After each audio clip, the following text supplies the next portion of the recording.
और एक आपको सीधे हम लिए चलते हैं। इस वक्त की बड़ी खबर हम आपको बता दें, मुख्यमंत्री क्या कुछ कह रहे हैं, संबोधित कर रहे हैं, एक बार आपको पुनः सीधे वहां लिए चलते हैं। निदेशक राजस्थान पुलिस अकादमी श्री संजीव कुमार नर्जरी जी, इस सम्मेलन में आए सभी पुलिस के अधिकारीगण, मीडिया के बंधुओं, आप सभी का इस सम्मेलन में आने पर बहुत बहुत स्वागत, बहुत बहुत अभिनंदन। मित्रों, देश के यशस्वी प्रधानमंत्री नरेंद्र मोदी जी के नेतृत्व में अभी आपने देखा है कि 60वें पुलिस महानिदेशक महानिरीक्षक सम्मेलन में रायपुर में चर्चा हुई। ये हर साल सम्मेलन किसी न किसी प्रदेश की एक राजधानी में या किसी प्रमुख स्थान पर होता है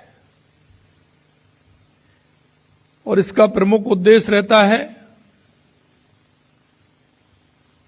कि विभिन्न प्रदेशों के कानून व्यवस्था, देश की कानून व्यवस्था,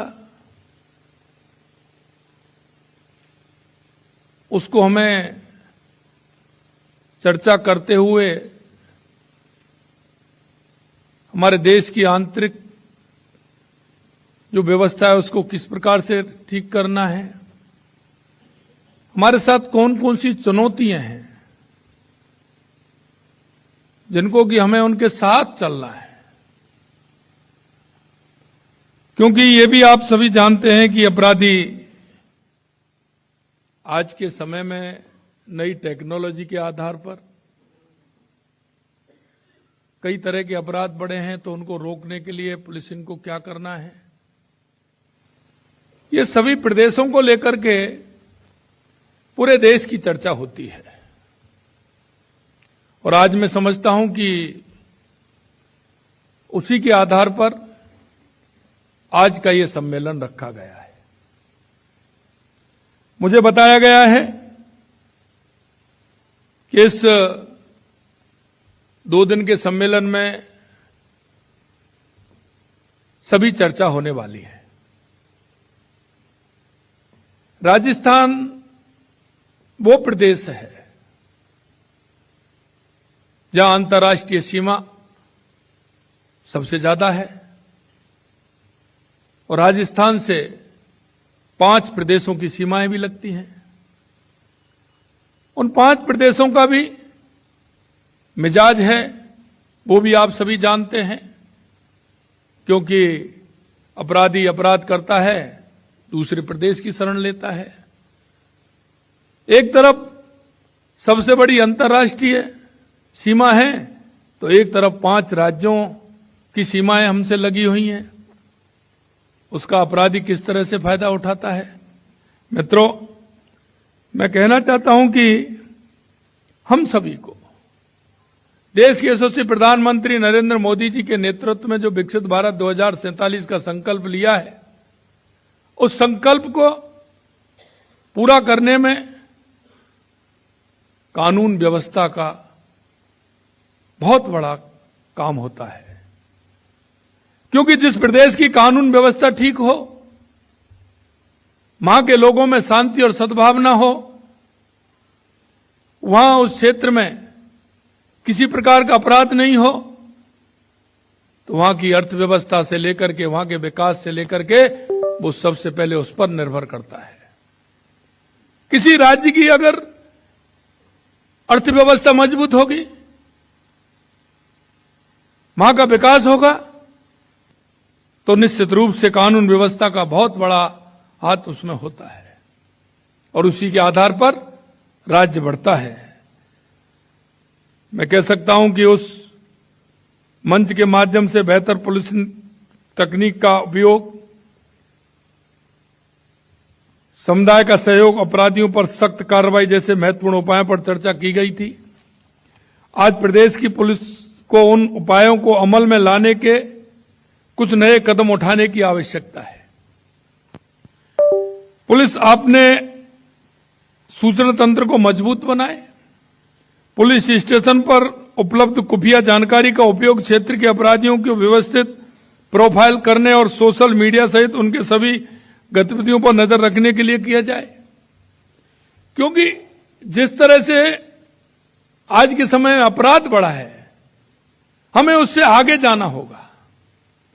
नए नए तकनीकी के माध्यम से हम उसको कैसे नियंत्रित कर सकते हैं, इसमें हमें विचार करना होगा। मैंने एक दिन डीजी साहब को कहा था कि हमको एक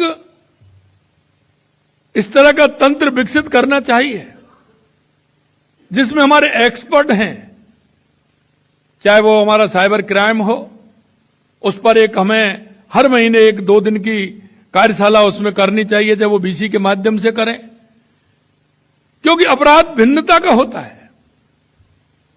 आप लंबे समय से काम कर रहे हैं, लेकिन पहली बार कई बार इस तरह के अपराध आते हैं जो आप कहते हैं कि तो पहली बार होना पाया है।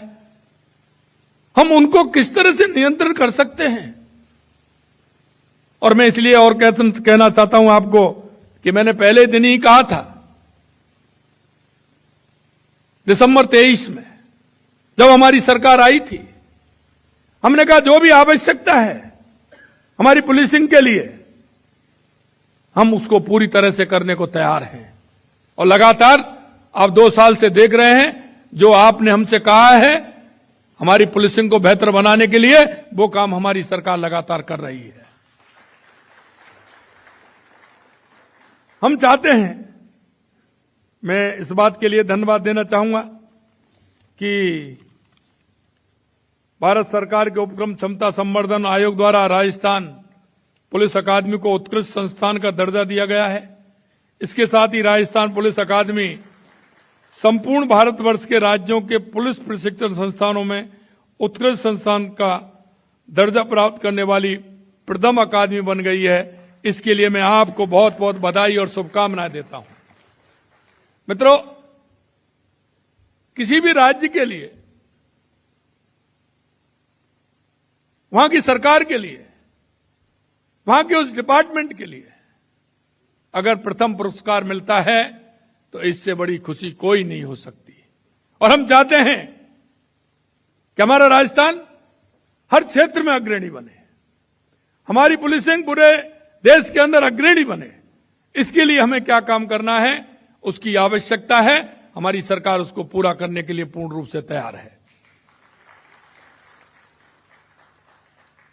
सूचना की प्रत्येक श्रेणी को टैग करने के लिए एक राष्ट्रव्यापी प्रणाली विकसित की जानी चाहिए, जिससे किसी भी श्रेणी से संबंध कई चैनलों से प्राप्त सूचनाओं का कुशल विश्लेषण किया जा सके। मुझे यह भी पता है पिछले 2 वर्षों में प्रदेश की कानून व्यवस्था उल्लेखनीय सुधार हुआ है। मैं इसके लिए भी आपको बधाई देना चाहता हूं।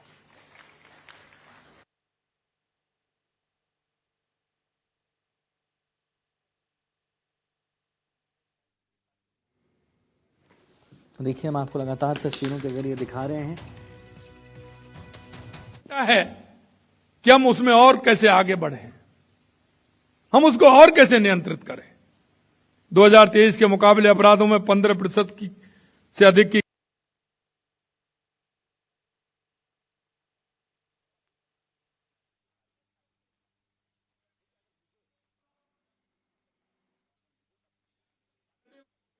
उन अपराधियों को पकड़ा है, लेकिन वो खबर 3 दिन बाद आती है।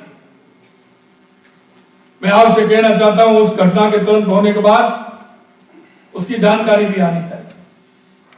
संगठित अपराध को रोकने के लिए भी हम प्रतिबद्ध हैं, क्योंकि गैंगस्टर न सिर्फ आम आदमी को परेशानी का सबक बनते हैं, बल्कि प्रदेश की छवि को भी नुकसान पहुंचाते हैं। क्योंकि ये राज्य की अर्थव्यवस्था पर भी प्रभावित करता है। इसलिए हम कहना चाहते हैं कि किसी भी प्रकार का गैंगस्टर राजस्थान में आए नहीं, और आए तो यहां से जाए नहीं। यह सुनिश्चितता करनी है, क्योंकि हमारा उद्देश्य है कि हमारे राज्य में शांति किस तरह से रह सकती है, हमारे राज्य में अपराध किस तरह से रुक सकता है। और इसके लिए जैसा मैंने कहा कि अलग अलग श्रेणी के अलग अलग हमें ग्रुप बनाने चाहिए, उस पर चर्चा करनी चाहिए, चर्चा के साथ उसको अमल में लाना चाहिए और उसको अंजाम देना चाहिए। संगठित गैंगवार की घटनाओं को प्रदेश में घटित होती है, उन पर 100% लगाम लगाने की जरूरत है। बीकानेर रेंज में इस दिशा में बेहतर काम करने की और जरूरत है।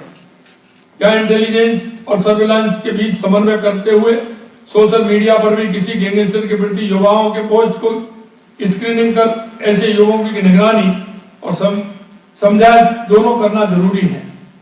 और मैं कह सकता हूं कई छोटी छोटी बातें होती है लेकिन सोशल मीडिया पर आती हैं, वो अपराध को अंजाम देती हैं।